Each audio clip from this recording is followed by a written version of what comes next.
All right. We are live today and very happy to meet and have a nice conversation. It's like the Diaspora Convo. We are talking about diaspora issues, and we are happy that you can join us, or if you watch later after the live, we welcome you to the Diaspora Convo or Diaspora Convos conversations that we are starting on. So last week we talked about some important issues, and today we are hitting on another important issue that pertains to the diaspora life. So if you are joining us, we say welcome to the Diaspora Conversations. And my name is Oteng, and my beautiful host is Dr. Gifty Oteng. All right. So today we have a nice topic that we want to hit on, and it's the fact that we hear a lot of people saying the return to Africa. People are going to Africa, especially among the diasporans in the US and other places. People are returning back to Africa, African Americans in particular, as well as other groups from the European Union and also the Caribbean. So it's become a phenomenon that is becoming very popular. But it seems like we are also forgetting some of the things that affect people who try to do that. And we want to encourage people to continue to do that, as well as even immigrants who are also thinking of settling back to the African continent, right? And some people who don't even come from Africa originally, who also want to go to Africa because it's the new gold mine. It has the youngest population in the world right now. Very impressive purchasing power. Companies from China and the European Union are investing because they know that's where the new market is. So everybody's eye is on Africa, and some people actually have made a determination to go and settle there, especially people who are originally from African origin. So today we are going to be talking about a topic that we have entitled, "Is the returning to Africa a trap?" Is it a trap? Is it something that we are using to, just get people there and get them frustrated? Or is this something that we can do or help people out to really make the right return?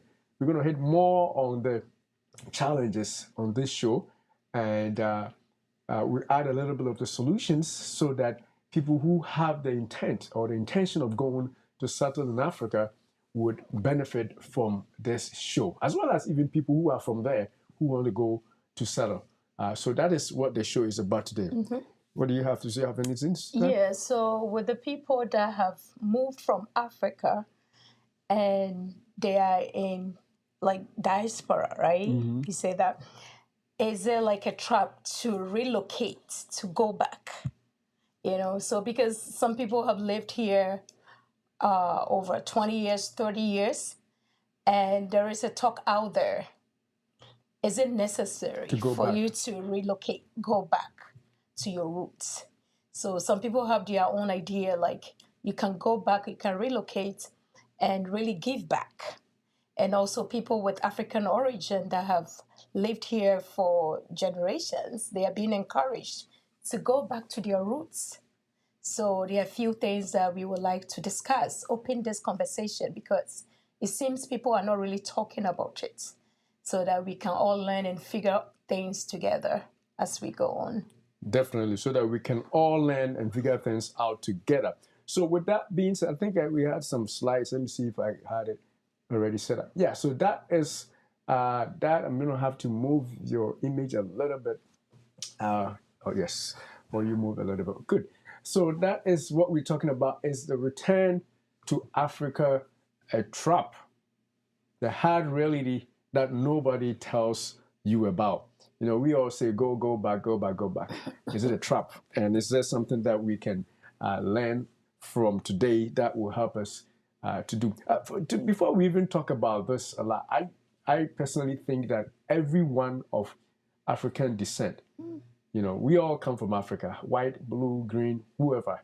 We know that historically everybody comes from Africa. So that fact is established, right?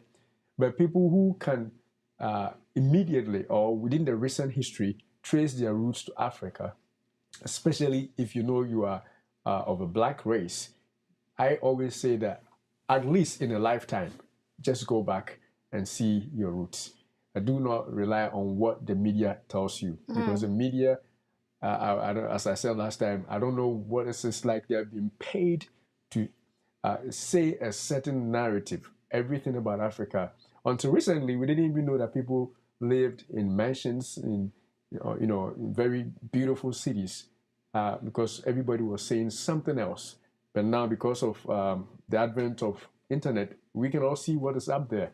So to be educated, you got to go yourself and see things for yourself. If you are a black person, at least, if you know you can trace your heritage to the continent, you definitely have to go. So that I have to put that out there, so that people won't say that, oh, you are discouraging us from coming. We're going to tell you of the challenges.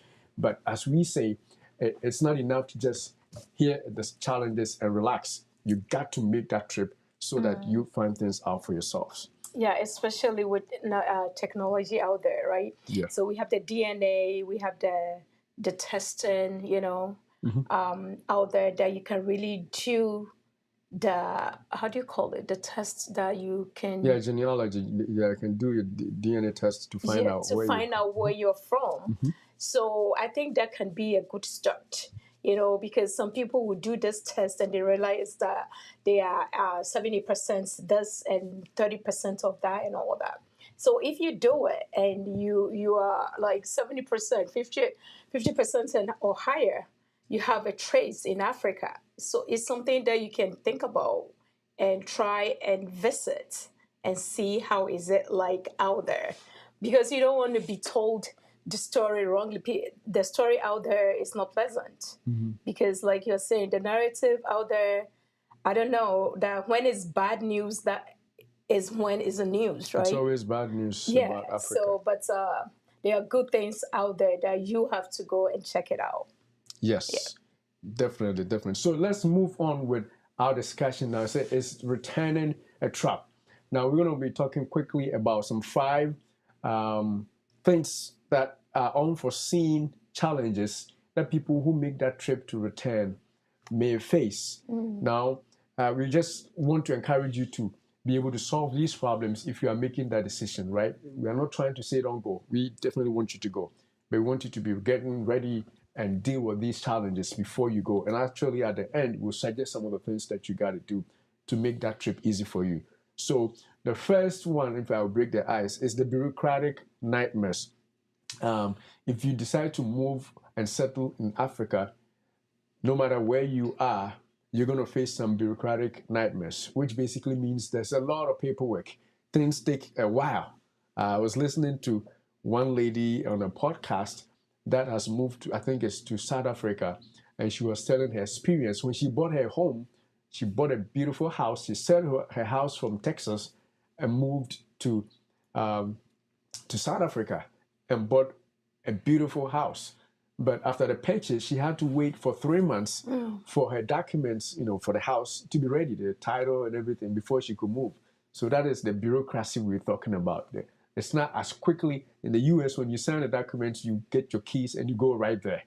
The first day you go to closing and it's your house. It may not be like that because of the bureaucratic nightmare. That is delays in paperwork, and things are a little slower in that respect. So that makes things different. So if you are planning to go, you got to know that that is some of the unforeseen things that you got to plan for. You want to move there next year, you probably should start working out 2 years before that, just so that everything will be on point by the time you move out. So that is a bureaucratic nightmare that we're talking about. We will go deep into it, right? This is just the headings. No, we just go. Okay. And also sometimes we have this confusion when it comes to the processing. Like everything is done quickly, but like everything is in a faster pace here. So you are coming from this economy or this way of life that things are done and they are done promptly, and you are moving into a different society, a different location that things are done differently.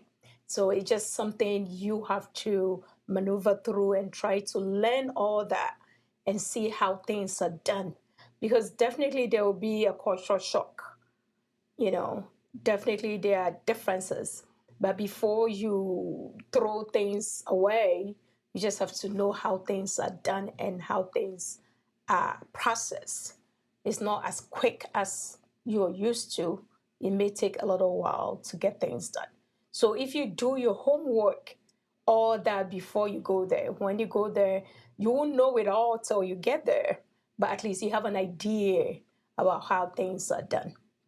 Definitely. Yeah. And that also leads us to the second unforeseen thing that may be shocking to you. Like we may talk more about some of the things as we go forward, but economic hurdles or some financial issues may crop up because you may have some unexpected or fewer income opportunities. If you are making thousands of dollars here, you may not make the same amount of money back there or in Africa because the economy is different. If you are living in the US, you don't expect to make the same amount unless you are able to work your job while you are there. I know some people do. Remember last time we were talking to somebody, we visited and we went to an Airbnb in Ghana, and the owner is a retired US Army official, and so they are still making their income. They are getting their social security and everything from here, and so they don't need much to survive. Or whatever they will be making here, they are making it over there. So that is one thing. But if you are not somebody who is retired, who's getting a fixed income or something like that, your job prospects, your income may differ because obviously you are in a different economy. It doesn't mean it's always going to be less, but it's possible. The most likely then it's going to be less because the economy is obviously stronger in most places in the West. Unless you own your own business, which some people are able to do, they own businesses, and so they decide what income they can make. Depending on how much they can scale their businesses, they make the same amount of money or even better because they are in a new market. So that's there. But you definitely have to be ready for the income differences that you may face. Yeah, and also the social isolation, right? So the struggle to rebuild community and connections. So if you go there, you are seen as a foreigner. It would take a little bit for you to assimilate or learn the language or get used to the people around you and to build connection. So you feel a little isolated when you get there. But I know we have good stories about people that go there and they feel so welcome and so accepted. But when you go there initially, it's going to take a little bit for you to get connection and to get comfortable and to get settled in. So I think it's all process. just have to give yourself a time, like some time to settle in and to get assimilated and comfortable in that new environment. And that is definitely something that is normal. If you move to any other society, you don't expect to know the community or have access to. You have access to everything, but to have that community, to bond with that community, it's not instant. Some people are very good at connections, making friends easily and all that, but others will take time. And even in the US and in other places, people are, I would say reserved, or people are usually alone without connecting to other people that they don't know. They may talk to their neighbor here and there, but most people are living by themselves. And so if you move to a place where you don't know the people at all, it may continue unless you actively engage the community and become part of it, which would then make it easier and even more fun because you have friends, you are connected, and it's working out that way for you. So that's definitely something that we have to keep in mind. Then there's also linked or close to that is what we call a cultural disconnect. Imagine you are in the West. You have lived all your life in the US, in the UK. You have lived in Jamaica. You have lived in wherever it is, Brazil, and you're moving to Africa, a completely different culture. And so that is the cultural disconnect. But again, it's like the cultural shock, right? Yeah. The fact that the people look like you and talk like you may not necessarily mean that their lives are the same way, and things you believe, your values may be completely different. And it's not a problem. It's just something to be aware of, so that you won't be like, where am I now? Yeah. If you moved to a place like that, you definitely have to keep that in perspective. But it's going to be that cultural shock. And like sometimes too, they will feel like you're not African enough, right? Yes. Despite your heritage, when you were going, you did your test, you're like 70% African, but you go there and you feel like there is a disconnect. Or that you look like them, but the moment that you open your mouth to speak, your accent will bring out that you are not from there originally. So that will create that sense of disconnect when you go. So it's something that you have to look out for. That is definitely keep in mind for. Yep. But you got to be open-minded. If you really want to move to a new place, you got to just know that that's the reality. But some people, depending on how you take it, some people can make something out of it, actually positive out of it. You're learning a whole new culture. Remember the preacher from church today, having to move from the U.S. to Sicily, in Italy, and having to find a wife there. And completely different culture, but it's the way you make it. It's way you make it, right? Yeah, and also we talk, one other challenge is infrastructure challenges. Dealing with power outages, internet issues, and basic services. So like you may not have the basic things that is readily available. You take for granted, right? Yeah, you have never even lost power where you're coming from. Then you move to another location, then you keep losing power here and there, and the internet connection is not like in that high speed that you are used to. Basic needs are not readily available. You have to go and fish and look for it.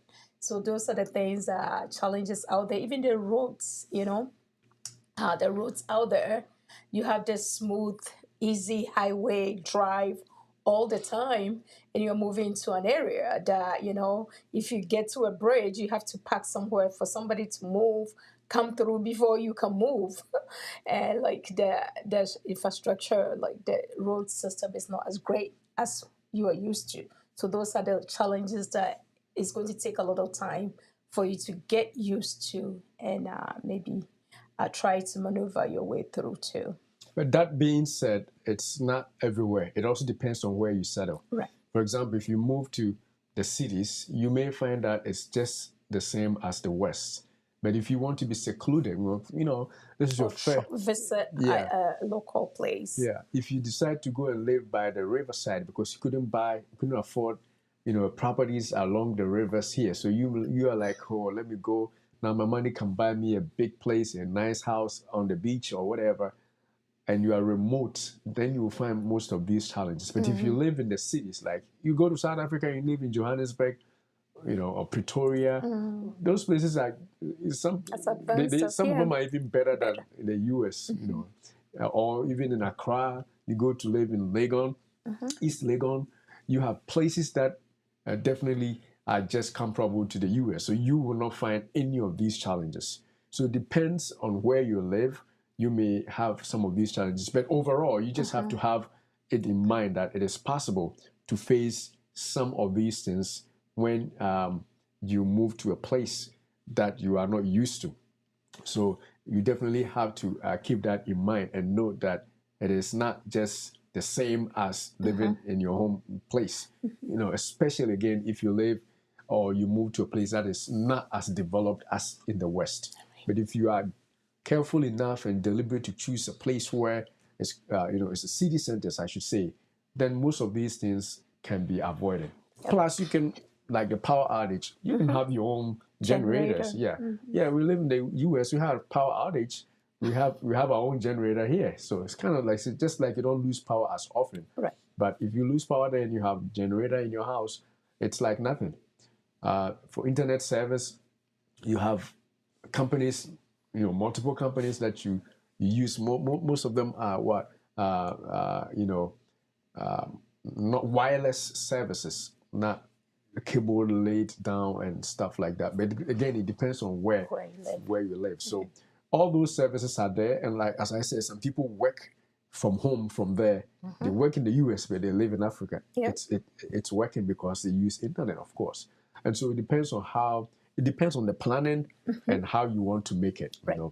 But we just want to bring it out there. So for the general population, it may not be comparable to where or what you are used to. So if you want it, you have to maybe spend a little more or live in a very affluent area just to get the same services that you would get here. So just that is like here, right? It's like here, right? Yeah. So if you want your kids to go to the best schools, there are certain towns or cities that you have to live. Right. So it's kind of the same kind of setup over there.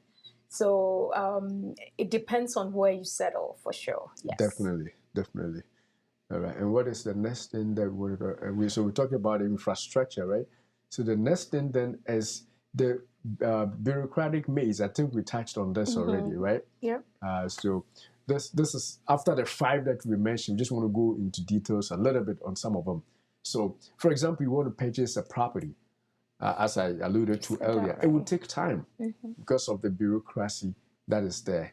And a lot of things are still handled in a government level. And so, when people work for the government, they are as slow as snail because there's nothing really at stake for them, But private enterprises are a little faster. So if you want to buy property, if you want to buy land, not even buy property, a home for that. If you want to buy a land, you may have to go through some bureaucratic maze just to get that.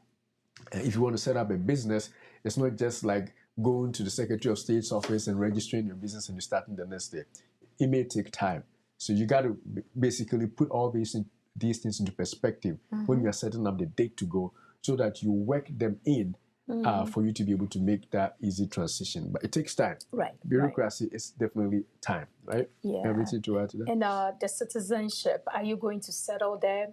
Do you need a work permit? You have to really do your homework. And like we're saying, it's not as rapid or quick as you're used to. So you have to plan in such a way that you are not just dropping everything, and by the time that you get there, nothing is going fast enough for you. So you have to plan ahead and know the process. Do your homework before you go. Definitely. And then if you want to talk about starting the financial process of going, I had some numbers, but I didn't trust in the numbers, so I took them out. But it ranges from 15,000 all the way up relocation cost, startup cost, depending again on where you decide to relocate. If you decide to, like I mentioned in East Legon, some people here cannot even afford to buy a home in East Legon. So if you are not affluent here and you want to go and live in East Legon in Ghana, you may find that it's expensive, right? So it depends on where you want to settle. It depends on where you settle. But there's an initial upfront cost, the flight with your family to go, and basically where you're going to be living, and all those other minor costs, expenses that will show up that you are not potentially used to. So that's what we call the startup cost for moving or relocation. Could be huge. It may add up, again, depending on where you decide to go. But it's doable. Some people have done it. People have done it. So it's not like you can't do it. But we just want you to keep all these things in mind as you plan to go. Yeah. And are you going to rent a place? Are you going to go and stay in an Airbnb? Or are you going to, rent an apartment? Or you're going to buy a house? Well, if you're staying in an Airbnb, then you are not really moving. You are just visiting. Okay. But we're talking about people who have really decided they are moving from here. Yeah. People have done it. Yes, yes. So you have to, calculate all the costs before you go and have an idea. So it's not cheap, because maybe people have in mind that, I'm going to Africa. Yeah, I think I'll be okay. But it's very comparable depending on where you want to live. So you have to really do your homework and do the math before you decide to relocate. Right. And even though she said it's not cheap, it depends on, again, what you want to afford. Right. Because what you may afford, for example, I think the video that I was talking about, this lady that sold her property in Texas was able to buy a little bigger size property in South Africa for about half the money that she paid in Texas, right? But that being said, her Texas home was also expensive, right? So if you want to live good, you definitely can live good, and it will be less the cost of living in the US. It's ultimately not cheap, but less. Less than what you pay here. So some people think that it's cheap. That my point is, like, it's not like cheap that little can go far. You still have to accumulate, like have a substantial amount of money with you so that you can really buy the good location and all that, and settle in. Overall, I think the lady that we watched the video said that overall, there's definitely savings. Yes. Because the place was bigger and half the price of what she was paying in Texas. And so, this is like a mansion, yes, a big space. So depending on what you want to do, it's not cheap, but it's affordable and it's manageable. I like that. It's affordable. It's more affordable than you can potentially afford in the US or in the UK or any of the Western countries. But if you want to live good, yes, you can live good. It comes with money, right? Don't keep out that mentality that people live on trees and those things. That one you have to erase. There's a lot of beautiful places, Maybe in one video, we'll just shoot videos of where people are living. It will marvel you. I've seen videos in some places in Lagos, Nigeria, and I'm like, this is in Africa? You will be surprised.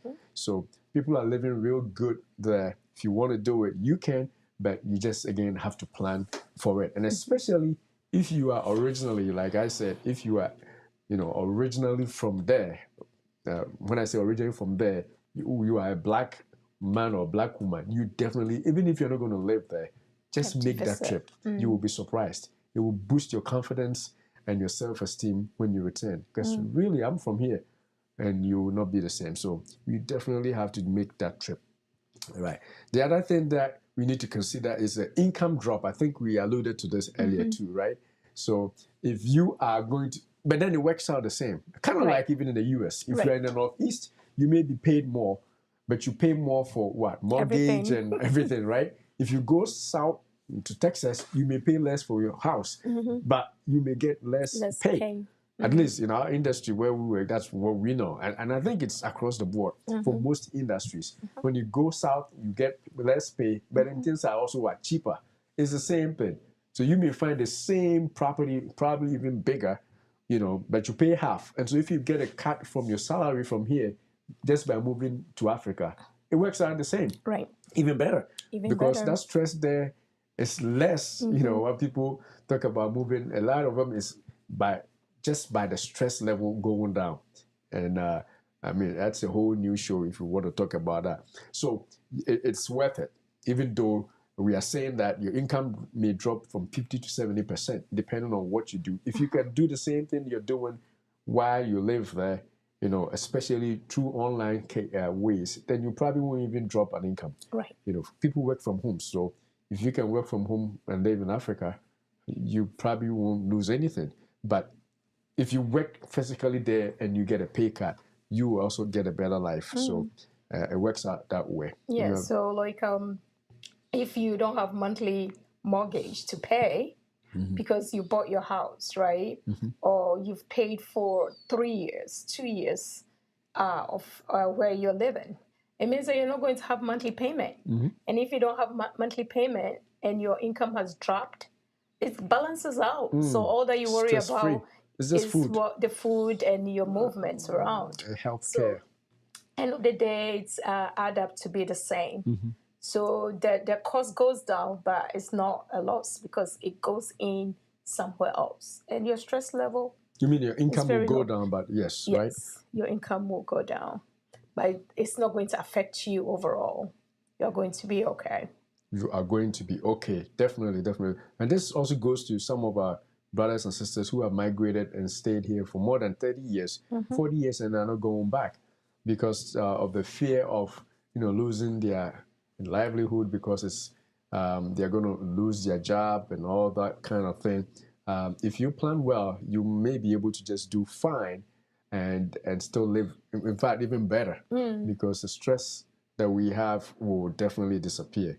And that is something that we need to think about. So now, what is the next thing we can talk about here? So the Wakanda fantasy.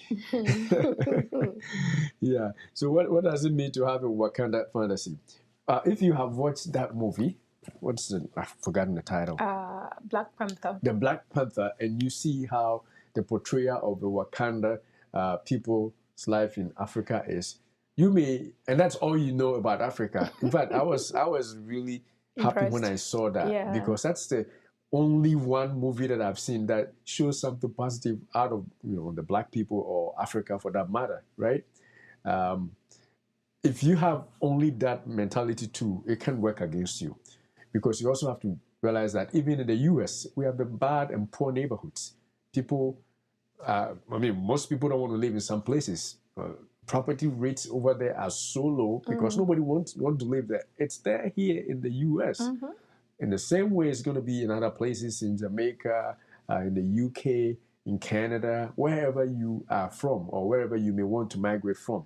It's going to be there. So you have to have that in your head so that when you go, you don't feel like, oh, I'm surprised. Every YouTube video that I've seen from Wadi Maya and other people are showing Africa in a very nice way. And here I come and I'm seeing something else. Yes, that's there. Just like everywhere, you have the nice places, you have the very poor places, very dirty places, very clean places. It's everywhere. In fact, even in the most advanced countries in the US, UK, Japan, France, you got them. So we don't want you to just go with a Wakanda fantasy and say that everything's going to be just nice, because we don't live that. It's not possible. Well, I can't say it's not possible. It's not happened yet, at least in the world, that one place there's no poor neighborhoods, there's no drug-inflicted neighborhoods, all the streets are clean. Even in the US, you have places that are not always like that. So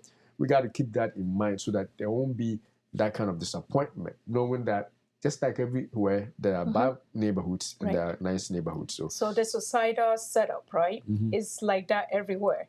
Because I was also surprised when I came because I was seeing all the beauty, the good, just those. All on TV. But the sad thing was Africa was being portrayed bad. So I think Maya and Co are doing a great job showing the good side of Africa. But as humans, we have to realize that in every society, we have the differences. So not the Wakanda fantasy, but you have to go with open mind and see what it is. Like today, the pastor was talking about just don't be quick to judge what you see, right? And just stop comparing. Oh, we don't do it this way. That is a different culture, and they do their things differently. And for all that, that has been working great for them.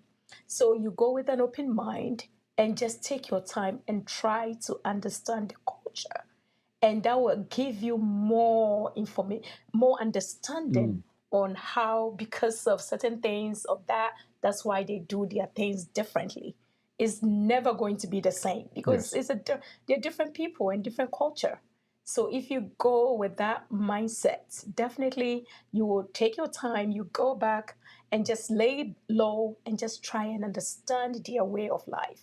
And you will end up appreciating things that they do. So the guy was saying that at the end of the day, he realized that there are almost 70% things that they do better, than what they do back home for him. So when you go, just have an open mind and you see that it's not all bad out there. It's not all bad and it's not perfect either, right? Right. It's a balance of the two, just like in everywhere. Yes. As a matter of fact, they are actually doing good. If you look at the fact that most of these African countries have been independent only, the most we know is what, 60 years? Yes. 60 years, and you don't want to compare 60 years of independence with 250 years of independence in the United States. So they're actually doing much better because for just a few decades, you don't want to compare them, And again, you can create your own niche where you live like the US. It's there, If you can afford it, you can do it. So that is that for the Wakanda fantasy. So yes, it is there. Now let's move forward. Now the next issue that may come up is identity crisis, right? Identity crisis. Some people feel, as the image we are showing shows, is caught in the middle. This is an African American who has moved from, I'll choose a state, from the state of Virginia. And he goes and settles in, let's choose a place in Ghana. He settles in Accra, in Abrui, right? Where the weather and everything is like Virginia, right? And he thought that, he's come home and everything should be nice. Everybody should be nice to him because he's come to his roots, right? But then he himself finds out quickly that he feels too foreign for the locals. The locals see him, and the way he dresses, maybe he has a earring here. These days they even do it too, right? The braided hair. Yeah, braided hair and do-rag. And even though most of these young ones don't go, it's the older ones that go, and those are the ones that wear the do-rags. Right? And he's disconnected from the community. It's like he doesn't feel like he belongs to the Ghanaian group, and then he doesn't feel like he belongs to America anymore because he's no longer living in the US. So that is identity crisis. But people are able to master this so perfectly that you cannot even tell where they are from. So that is something that you need to learn to do. Those people who are there are doing a good job. I'm pretty sure some of them have had to deal with that, especially when you move initially. But at least it's something that you have to learn to overcome. Identity crisis, too foreign for the locals, and then maybe also too disconnected from your diaspora community. That's really sad because, like, you live in the United States, and you see yourself like a foreigner. You feel like you are not from here, Then you because travel. You are treated like that. Yeah.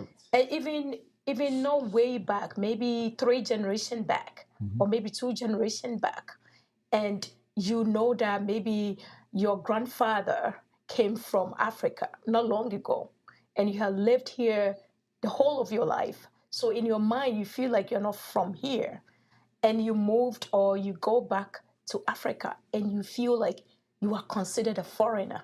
Then you are lost. Like, where do I belong? You are not really accepted in one country, and in your homeland too, you are seen as a foreigner. That can be very sad. So you have to look within and find who you are as a person.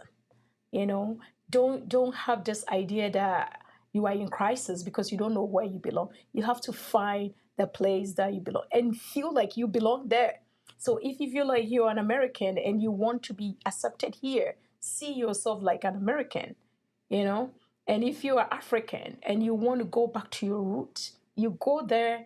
You just have to take your time and learn and study and, feel you belong, and definitely the natives will welcome you in and accept you. I know in Ghana we hear a lot of stories. The people are so nice. They welcome foreigners and they are good at that. So you just have to give yourself time to get used to and learn the culture, and you'll be surprised that they will even initiate you, make you the queen, they give you an African name and do all that just to make you comfortable and feel belonged. So that's something that you have to see yourself. You shouldn't be in crisis at all. Yeah, I think it's also how you make it. If you go and you want to show that, hey, I came from America, your way is better. I'm a Jamaican here.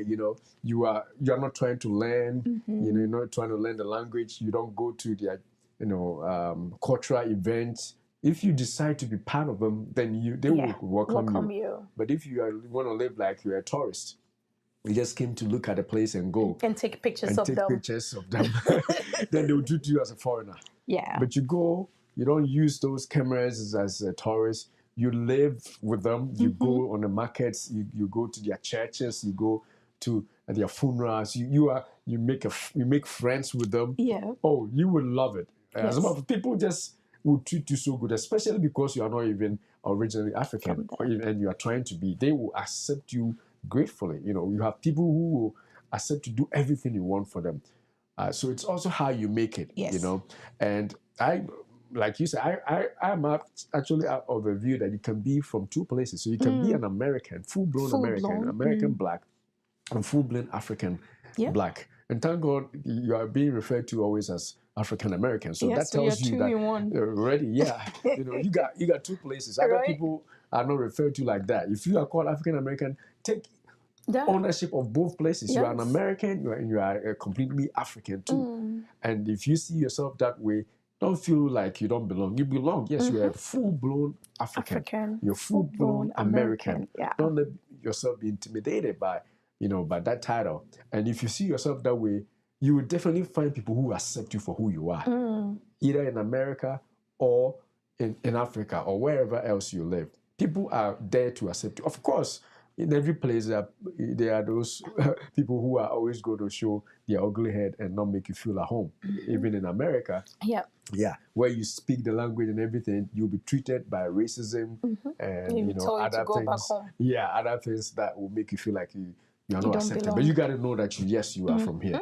And then in Africa, even though the majority will accept you, you are the person who will decide whether or not you belong. Because for the people, at least from my experience, I don't think anybody will make you feel like you don't. They actually will, like she said, they'll make you a queen if you or a king if you want to. That's how much fun they have of brothers and sisters coming back.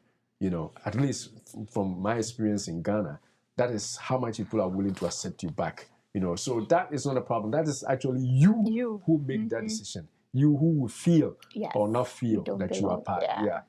So I think it's an honor for you to be called an African American because you got two places that you call home, and that is certainly something that we can both agree on. So definitely make that, and don't let that sense of feeling as a foreigner intimidate you if you are planning to move to Africa.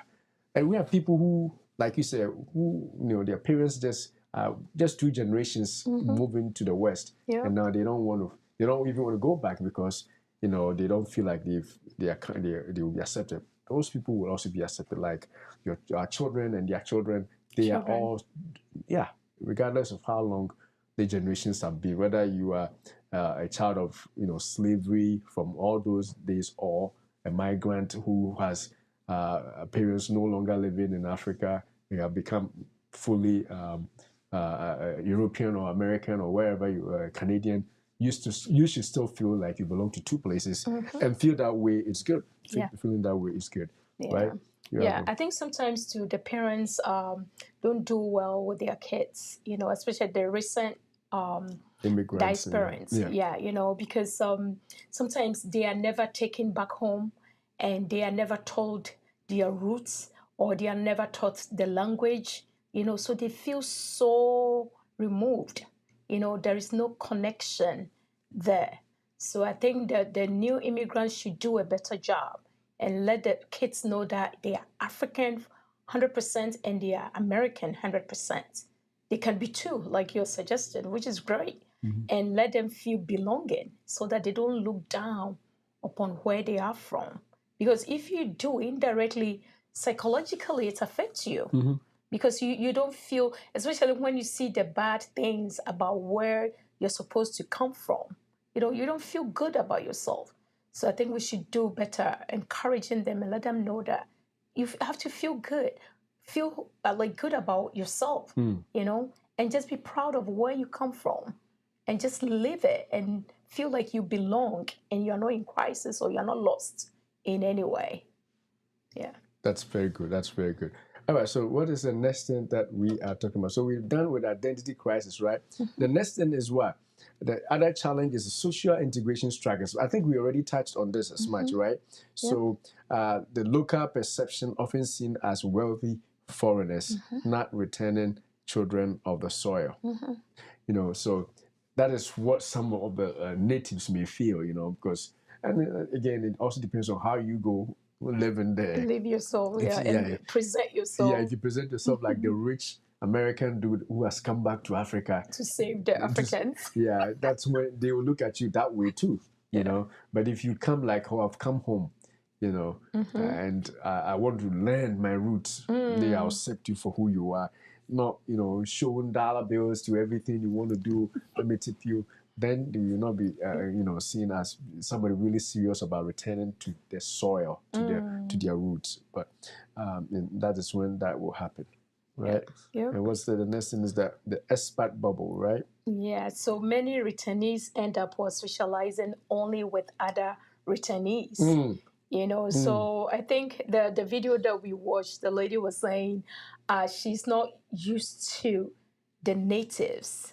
She's more comfortable with the returnees because they have their, you know, the way of life more in part, right, than the people that live in that That's that a cultural country. difference, right? Cultural difference. So like they are used to the people that have lived in abroad and they have relocated. They are more comfortable with them. So if you do that, I think you will live like you are in the other land. But if you really want to learn, touch base with your soil, with your roots, you have to find ways and means to get to know the natives. Because there are some cities that have a lot of the returnees, and they easily click. You know, they easily come together naturally. People, you meet people at the gyms. Yeah. You meet people at the entertainment places, the clubs, the shopping places, and all that. They have the money to go to such places.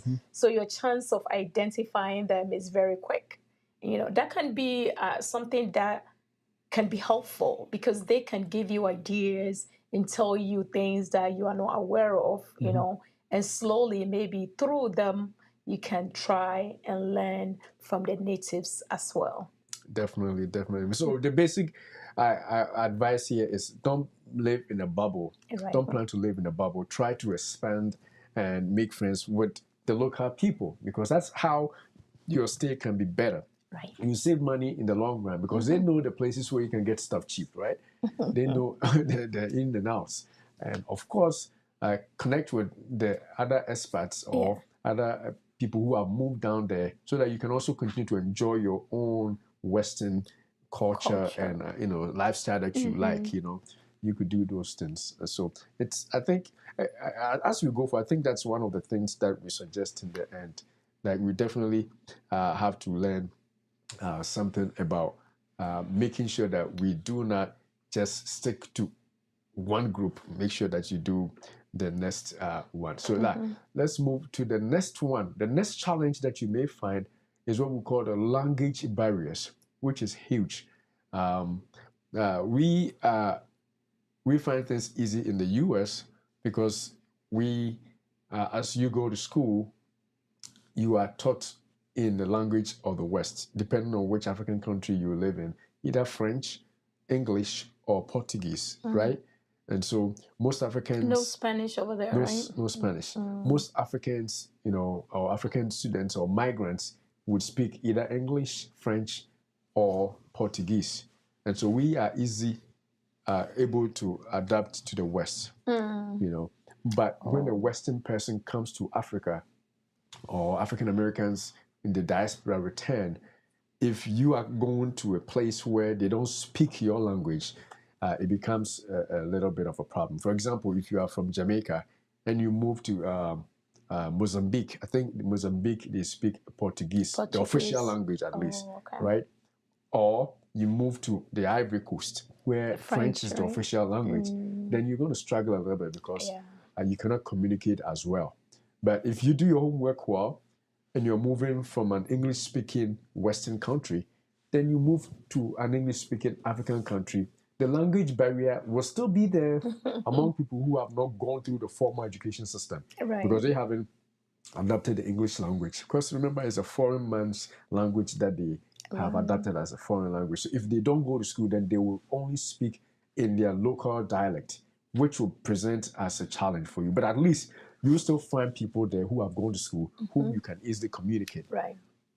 So that is the nuances in the language barriers. But I think that is easy, again, if you do your homework well and you move to a place where the language, the official language, aligns with where you are coming from. Yeah. It makes it easier. What do you think?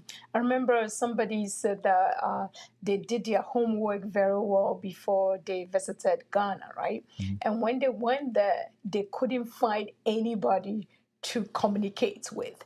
Because they forgot about, though they speak English, sometimes the accent is so thick. It's different, yeah. It's different. And sometimes the choice of words is so different that the communication can be a little problem. So sometimes you will find an English-speaking country all right, but if you don't get to meet the people that have gone to school a little higher education, and you go, people around there will try and speak the English, but maybe you'll find difficulty communicating. So that can be something that you can also consider when you travel. It's good to have somebody who knows in and out, to work with, so that person can really help you maneuver your way around. And that can limit your connection because you want to connect. But if there is no communication, that can limit it. But we have some people that are readily, they just learn the language just like that. So some people will just go from the start and go to class, school, and learn the native language. And that can also go a long way as you live in that area, for sure. And surprisingly, our daughter went to UPenn, right? Yeah. And she took a language class that we speak at home. That we speak back home at the University of Pennsylvania, believe it or not. Yes. And so, again, if you want to learn, you can even learn before you move. You go. Yeah. I'm not saying go to a university to learn the language, but these days with YouTube and with the internet, you can do your homework and know a lot of the basics of the language. Some of the languages are very simple, and connect with people who are from where you're going, who are already here with you, and learn more. So by the time you go, you get the easy ones down. And as you live there, it comes quick because most of the people who are living around you are speaking it. Yeah. So don't let that be a trap, as we say. It could be fun, I mean, we know people who have moved to Germany and had not heard any word in German, and they had to learn to live there and work and make life, and they did it. So if you are lucky to move to a place where, and I hear the German language is very tough. Yeah. So if you move to an English-speaking African country, even though you may find a little difficulty, people who haven't gone to school may not speak it, you'll still be able to maneuver. And especially if you live in the city, it's easy because we have all the, the higher class educated people in the city. So it shouldn't be that bad. But we just want you to know that for some people, it can become a trap. Right. Some people get easily frustrated if they cannot understand you. So, so that is something. But hey, there's an AI device that is actually translating languages right now. Technology nowadays. Yeah, right from you speak and they listen and it Translate. interprets to them. I don't know if they have any of the African languages yet, but It's with coming. time, I with think time it will yeah, come. a So word. it shouldn't be a problem. All right. So what is the next thing then that we talk about I after think the language? big one is the healthcare. Healthcare. Yeah, Yeah, healthcare so really. access to quality healthcare varies dramatically across the continent. You know, yeah, you may not get access to the quality that you are used to, but sometimes if you have deep pockets, you'll find the good doctors, like in any society, right, to take care of you. But it's not readily available and it's not cheap. So some people will go live there, and sometimes they will just come back home to do their annuals and their basic checkups, and they'll go over there back there to live, and so they go back and forth. Like That can every year. be an option for you. But the basic and the small, like the regular diseases out there, you know, we have medications available that you can have access to. Yeah, there's definitely access, but again, it depends on where you live. I think I interviewed Dr. Sribo, the president of the Ghana Medical Association, and he was telling us, and incidentally, um, just by the way, I was listening to some video, I was watching some video that said, rated the top-notch hospitals, and a lot of them are actually in Africa, believe it or not. So we have the institutions there, but there's not a lot for the whole population. So if you go there and you need to be taken care of, you have the places to go, especially if an expat or a returnee. You have access to some of the top-notch places. In Ghana, there's a University of Ghana Medical Center. There's a lot of other places. The Kwalibu Teaching Hospitals happened. That video that I watched said that is the top hospital in Africa. It's in Ghana. And so there are several places, there are private hospitals or private clinics also right there.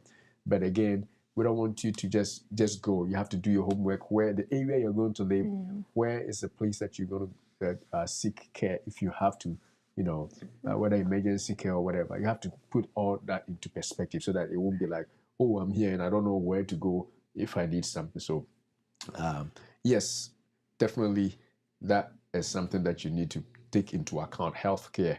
And as you said, some people just come back once a year or a couple of years to do their physicals, get recommendations for their medications and stuff, and then they move or go back and see them. But you can live there. We are not saying that you can't live there because there's no healthcare. There's healthcare. You can live there, but if you doubt the quality, you can always go back once a year, once every 2 years, and do your own American checkup, and then come back. But we also have some doctors that have practiced Here that have moved in America back. that have moved back. So Yes. you just have to, like I said, have the money to be able to pursue such doctors. They have their private Clinics, yeah. clinics that charge a little more than the regular hospitals. So they can also be available. But even to that you. little more may be nothing to you because again, your income is Maybe a little is higher. different. Yes, exactly.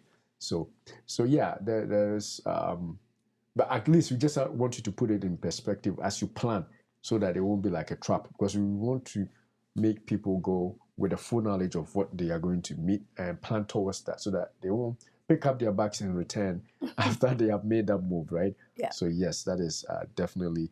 But there are top-notch hospitals and clinics and pharmacies and healthcare. And the thing about African healthcare is you get stuff from everywhere. You get from the European Union, you get medicines from there.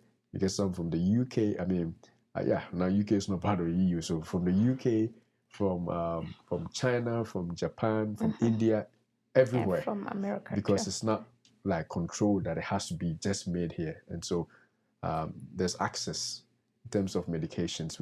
I know patients who had questions, and I told them, give me the list of your medications. And they are the same medications that we use here. Same, they use them back there. So it's just like you have to take care of yourself. You can't blame the system. All right. So what is the next thing that we can talk about then? Yeah, we have the career setbacks, career right? setbacks, yes. So many find themselves taking steps backward professionally. You know, there are not a lot of The professions readily available. There are very few of them, and most of the spots have already been taken. You know, and another thing that you have to remember too is like when you go, you will see a lot of opportunities out there. Yeah, I was going to say that creates an opportunity for you. If you're a health professional or you're an engineer, and you know that people in that class of profession is not a lot. Create your own consultancy, and especially from where you're coming from, you attract more business than a local person who creates a consultancy because they know you are bringing experience from the US, from the UK, from Jamaica, wherever you're coming from. So that is some of the ways you can also make even more money because so while somebody may see it as a disadvantage, like, oh, I don't see a lot of engineering companies, well, create your own and then you make more money. That's how a lot of people are making a lot of money there because they use what they have to create more access for the locals and thereby making more money as a result, right? But yeah, if you're just going to look for somebody to employ you, then it may That's a problem. It may be less because there's not enough for the locals, and you're gonna shorten that, right? So go create the jobs. That is where the money is. Create the jobs yourself. But that being said, you could still find a well-paid job. You know, work for non-governmental organizations, work for like the United Nations. You know, places where people would prefer people whose experiences are from the West. You can still find them, right? Yeah. All right, so now let's move to the next one. This is another huge one that people talk about. Is it safe? Can I leave my family here and go and live there in Africa? You know, what do you think? Yeah, so safety, like we've written, right? Safety varies widely by country, city, and neighborhood. So, like we said, depending on where you live, you know. So, because we have gated communities out there, we have slums, we have, you know, bad neighborhood, we have good neighborhood. So, depending on where you want to live, you know, you just want to watch out for your safety too. You just don't want to hear of a place, then you just go by. You really have to do your homework and try to find the safest place possible, which is also readily available if you look up for it. Yes, so like everywhere, there's bad neighborhoods, good neighborhoods, bad taxi drivers. You know, it's all it's like a slur. It's everywhere, just like here. So you just have to do your homework and make sure that you align yourself with the right people so that you don't just get attacked because you become also a target because especially if you live like I came with all the dollars, you know, people look at me, this is me, I come from America, I come from the US, you know, I come from Jamaica, I got all the money, then you attract criminals to you, you know. But if you live low, you know, you just live your life without all the noise of where you come from and stuff, nobody will do anything. And the other thing is this cheap labor. So people are able to hire 24-hour security, believe it or not, right? People have what we call security posts at their houses where they employ people to guard their house. So before anybody comes to their home, they will have to deal with the watchman or the security person. You can't afford that in the US or in the UK, but people are able to afford that back there because the money there can buy a lot. You can pay somebody with less money just to do that for you. You know, so it's all in the way you plan. Right. And obviously, if you go with much more, intention and planning, you take care of all those issues and you'll be fine. Doing the research also helps you to know where not to go to live or where to live, in terms of crime and stuff like that. Yeah, so that's that one. And then there's also I think I already said that the returnees are often targeted as working foreigners. That's what I was actually saying. So let's move to the next one. We're going to wrap through it. So now the practical guide. So even though we've said a lot of the guides, a lot of the answers when we said the potential problems that you could face and potential challenges, we still have a few things that we call a practical guide. You want to start with that? Yeah, so before you go, I think our first suggestion is visit multiple times for extended period, you know. So if you plan on moving next year, so you have to take your time and do your homework. Is this where you really want to go? You know, and when you figure out the location that you want to relocate to, you have to visit multiple times. Sometimes it's good to pick the seasons, you know. We have the dry season, we have the wet season. You know, you go and you have extended stay. You just don't go like a tourist or a visitor 3 days and you come back and say that I'm going to relocate. No, you just have to go stay for extended period of time and see the ins and out. Do it multiple times, not just one time. You know, our suggestion is how many times? At least 3 times. At least 3 times. With extended period. So that is like 3 months plus before you go there completely. So you go bit by bit. Then when you're sure and you've done your homework, you've done your research, then if you are able to do it, it means that in the long term, you'll be able to do it. But if you don't give yourself longer time, time to really know the ins and out of where you are going to live, that's when you'll be like, oh, I can do this. Then you pack yourself and come back home. Yeah, so you have to really take your time, visit multiple times, and make sure that that's what you want to do before you make the move. Definitely. And that will also make you understand the place and the people that you are going to live with. So you know before you make the final move that I'm gone, like the lady that we were watching, you know that you can handle it because you've been there multiple times. So that's definitely very important that you go more often. And not just to one place, you know, you if you are not sure where you're going to go to Ghana, go to Nigeria, all those English-speaking places that you want to, and then eventually narrow it down, even in Ghana, where am I going to live? And then once you got all those pieces of information down, when you move, it's not a shock. Like, right. I didn't expect it because you've been there. You've been there. And with the seasons, right? The different seasons. That's not much different. In terms of, are you talking about the climate? Yeah, the climate, the weather. I mean, everybody knows it's hotter than... If you can live in Texas, if you can live in North Carolina, you can live in Africa, basically, right? Yes. And sometimes the humidity, the dry season and the wet season kind of thing. The humidity in the US here is worse. Oh, yeah. But that's not extended period of time, right? So just get to know the feel, of the different times. And sometimes even where you are when you're in that country, if you're closer to the ocean, the breeze and the feeling is a little different than go into the interland, So just do all that research and see where you're comfortable most. If you live in the mountains, like in the eastern region area in Ghana, you're going to have a nice breeze and cold, somewhat chilly weather there too. So it depends on where you're. But definitely the point here is don't just make one trip and make a decision. Right. You got to be more thorough with that. And the other thing is build networks before you go. Oh, my camera went off, right? So let's switch. The other thing is build networks before you go.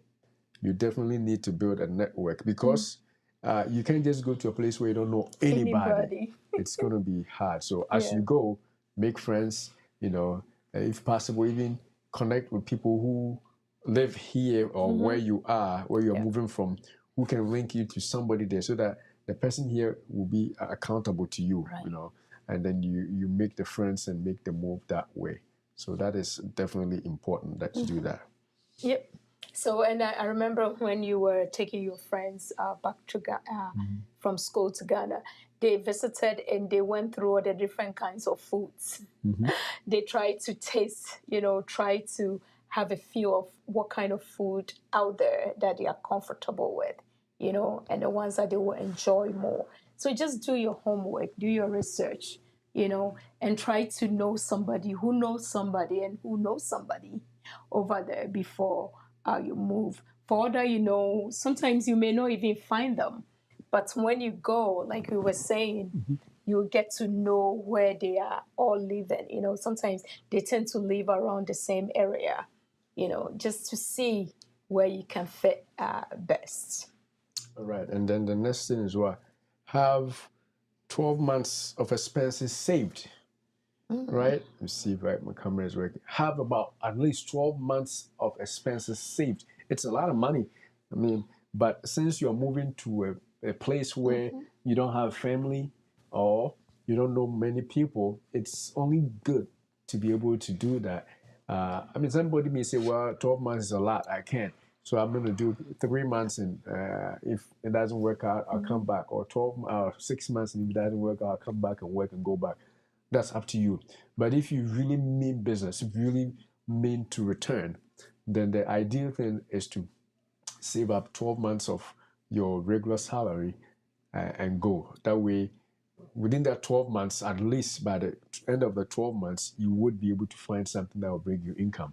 And so you will not have to struggle to come back and work again because, you are out of money. So 12 months definitely is a good place to start. And I mean, it depends on you, the lifestyle that you also keep. Like if you're going to live like people who are living there, just, you probably won't need even 12 months because we in the West make more money, especially when you change it into the place's currency. It may be even more. Right. And so even though we are saying 12 months, if you are, let's break it down. For example, if you have a salary of say 40,000 a year, if you do not really go and spend like you want to show off like you are coming from Jamaica, from the UK, from the US, you want to live the life of the American, Africa, and you live like just the natives, just live like a rich person who is there, a rich native. Yeah. Yeah. Then So you are not okay. living poor. You are living like a native who is rich there. You're not living like an American there, just a rich native. You are going to be able to survive on half of your salary. So in that case, instead of saving 40,000 times 12, you could do 20,000 times 12 and still be able to make it. It makes sense, right?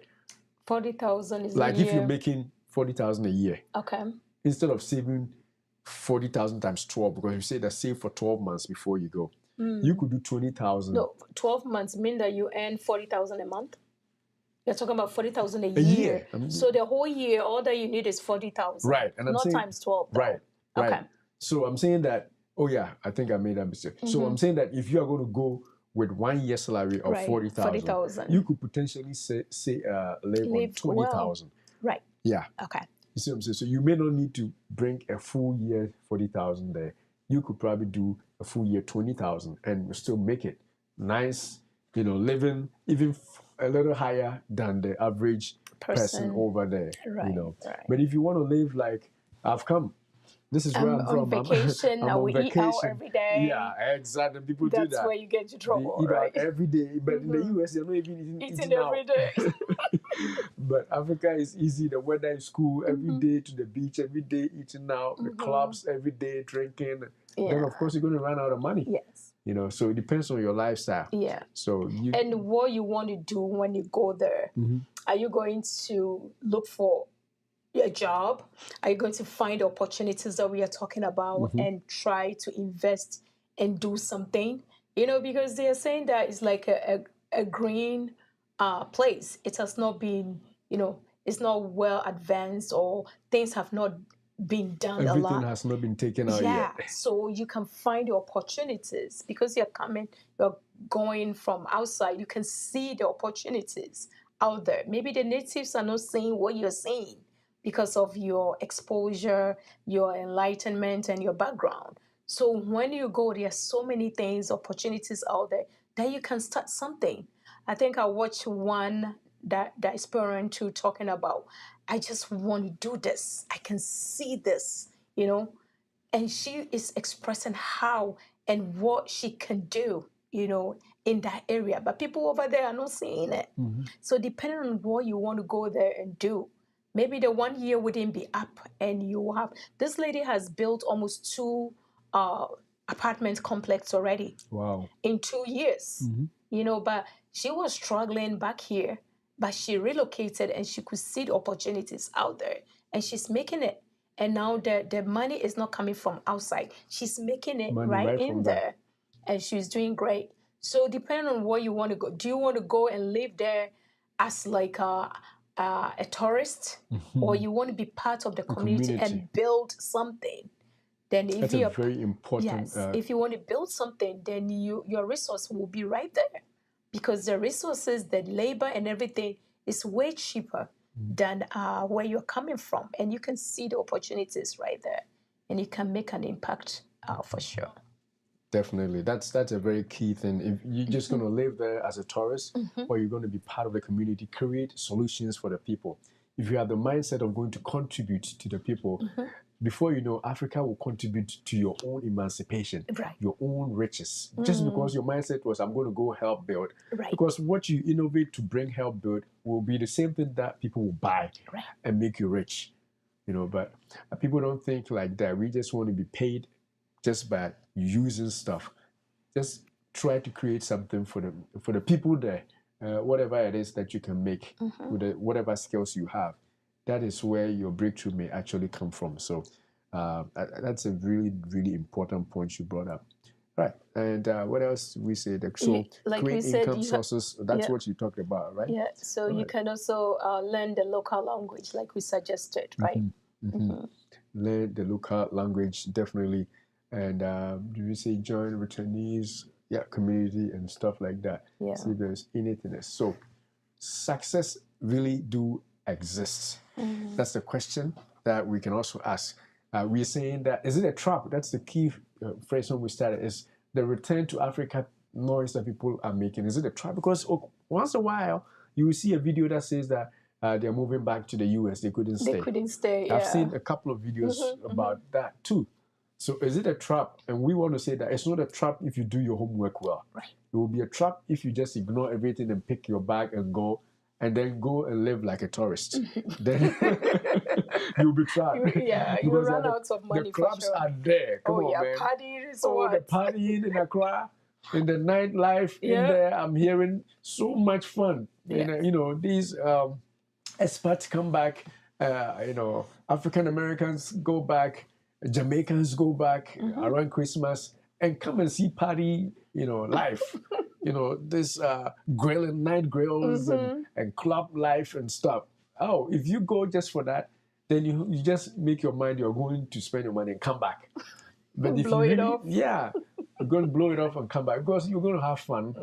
Not chased by any cops, not chased by any racism. You will just live your free life, enjoying the nightlife, enjoying the life, the day life, everything, you know. But if you want to live there good and continuously enjoy that, then you have to make sure that you learn the lessons that we have outlined, right? So yes, there are success stories. Many returnees thrive with proper planning and patience and purpose. That's the key.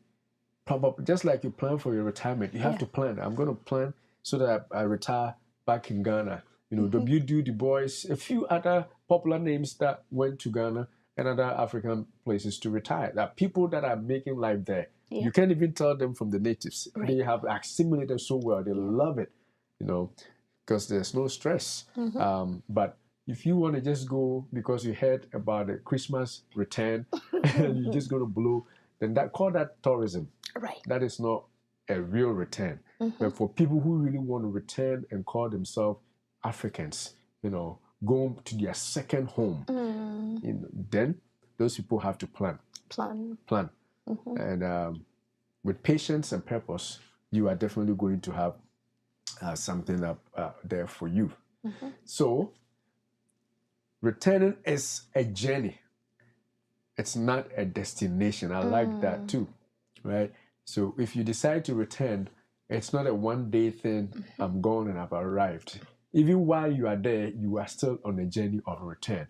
Remember that it took a whole long time for people to be taken out of the continent. So if you are coming, especially not like a group, a mass forced to become, reaching is not just a completed journey. It's something that you continue to do to make sure that you can still stay there. It's not just a destination. So most people, successful returnees embrace both the challenges and the opportunities. Yeah. And this is another wise thing that we will say. If you want to return, embrace both. You got to embrace the challenges. You can't ignore the challenges and close your eyes to them and then just go and be shocked. Neither can you just accept the opportunities and not deal with the challenges. So you got to embrace both and make the best, just like anywhere. Yes. If you live in the US, you have to embrace the challenges and the opportunities. Yep. Wherever you live, you got to do that. But especially if you are moving to a land that you have not been used to from birth, you definitely need to be open-eyed and think about those things. What do you think? Yeah, and also like what I would add is before you make that decision, you have to know your why. You know, in everything, you know, people do things because of certain things.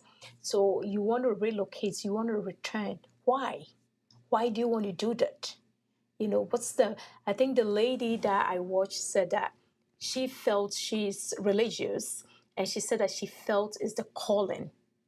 The ancestors are calling her to come back home. So that's her why, you know. So she did her homework, put resources together, planned very well. And sometimes she said she was frustrated because she was impatient. Sometimes some of the shock is so huge that you don't really, you are not really ready for it. Sometimes even when you plan, sometimes you'll be shocked and surprised one way or the other, just like life. But you have to know your why. Why do you want to relocate? You know, you just want to be there because you want to touch base with your ancestors, or you want to touch base with the soil, the touch of soil that you were talking about. You know, yeah, you just want to be back.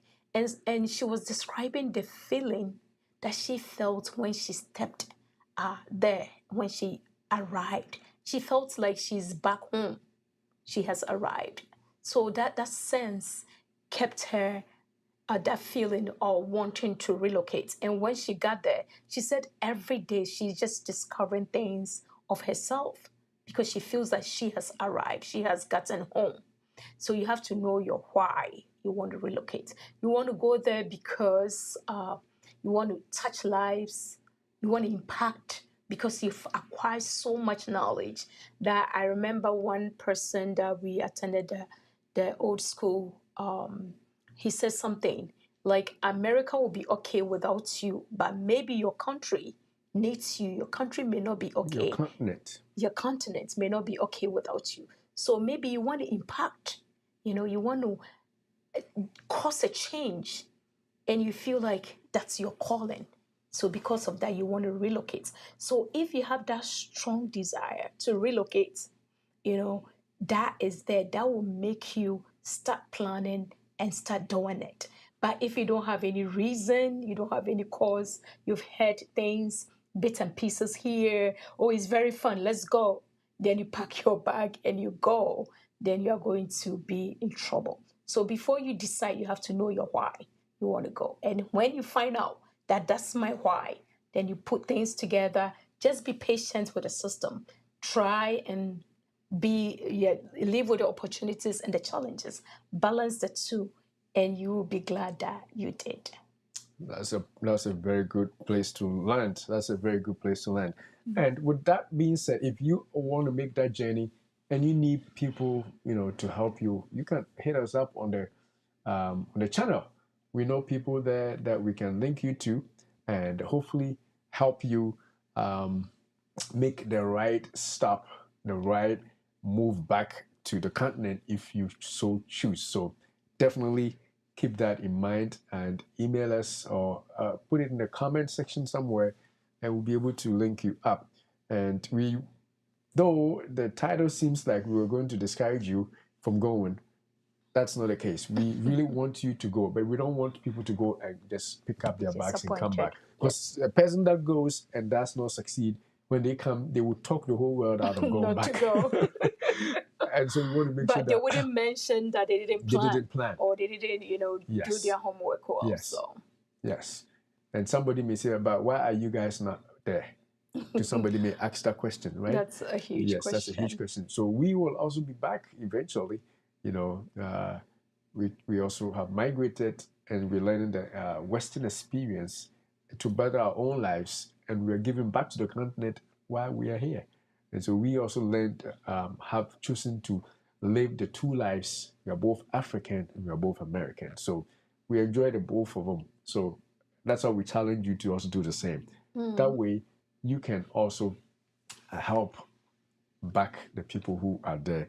And the good thing is, if you know and cherish where you are from, it boosts up your confidence a notch.